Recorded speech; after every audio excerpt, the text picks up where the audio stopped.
that was never intended. The next thing, you didn't ask this one, but the people say Wahabi. Catch yourself before you say that.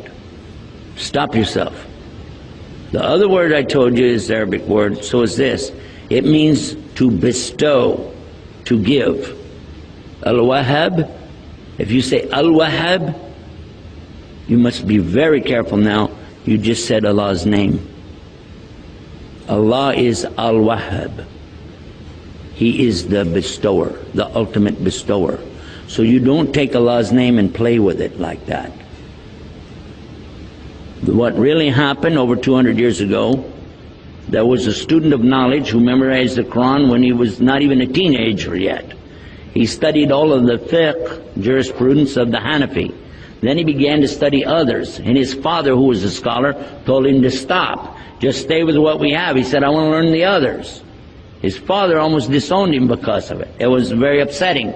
You know, don't do that. But he wanted to learn all of it so he could understand, and he began to learn quite a bit. He became convinced that he needed to learn more, and he discovered through this learning that the people of his time were making a grave mistake. I used the right word too, because they were worshiping at graves. They were literally going to graves and calling upon dead people to help them. Righteous people, good people, but they're dead. And even if they were alive, what could they do? They could only make dua for you. Nobody's got any magic. You ask Allah to solve these impossible situations and He can do it. And that's what He was telling the people. And some of those who were making money or getting good position in the community out of these grave worshiping deals took exception to his group because they came in and kicked over all of these monuments on these graves. And of course they had no evidence to support what they did, so instead of dealing with the rationale of why don't you look at what you're doing is wrong, instead they labeled his followers as Wahabi. Why? Because they couldn't call him by his real name. His name was Muhammad, and they would have had to say they're Mohammedans. And no Muslim would do that anyway. So they call him Wahabi because his father was Abdul Wahhab.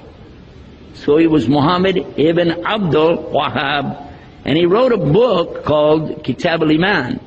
The book, if you read it and take the cover off and you don't know who wrote it, you'll say this is a great book.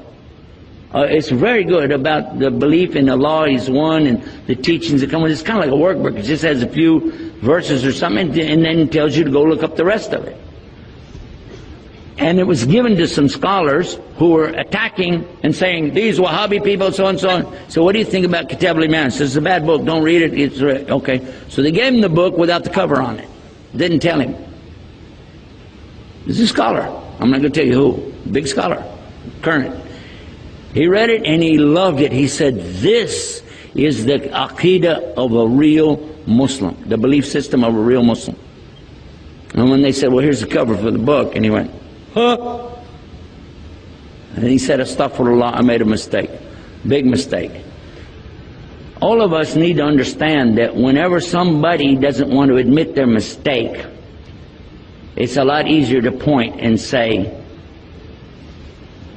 he's a Wahhabi. They're so-and-so. They're such and such. Rather than admit what, and we're going to go back and look again at what we said in our speech. The king has no clothes. Ooh. All of us make mistakes. Just admit it.